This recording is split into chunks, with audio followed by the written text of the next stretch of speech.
Mr. Speaker, it is very important. And you know, Mr. Speaker, when we are in this forum, we learn.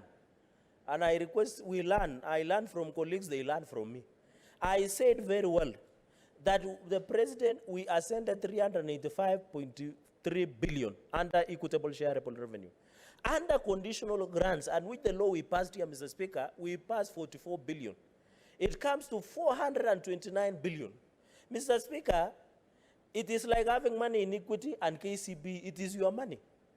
So I think Senator Faki, Mr. Speaker, should stop consulting Sergeant at Arms and listen keenly, Mr. Speaker, because I am making a life-changing statement so that they don't mislead the public in these Komatangas, Mr. Speaker. It is 429.5 billion, Mr. Speaker, that is going to counties.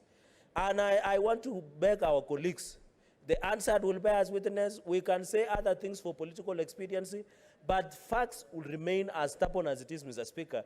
And therefore, Mr. Speaker, I want to raise there and hope when this issue of VAT will come up, Mr. Speaker, I will want to also sit, because you remember, Mr. Speaker, I asked a question about fuel subsidy. Mr. Speaker, you saw the Daily Nation yesterday.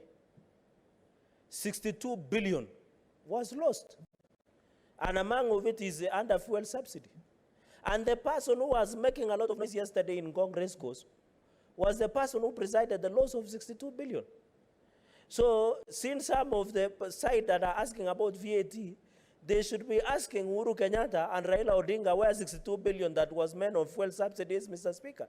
We cannot lie to this country. I think the era of lies, Mr. Speaker, must stop, because 62 billion, Mr. Speaker, cannot be accounted, Mr. Speaker. And therefore, I support. Thank you, Mr. Speaker. What is your point of order, Senator Eddie?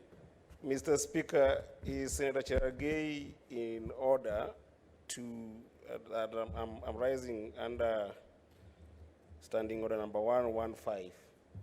Is Cherargei, Senator, Honorable Member of Nandi, in order to verbatim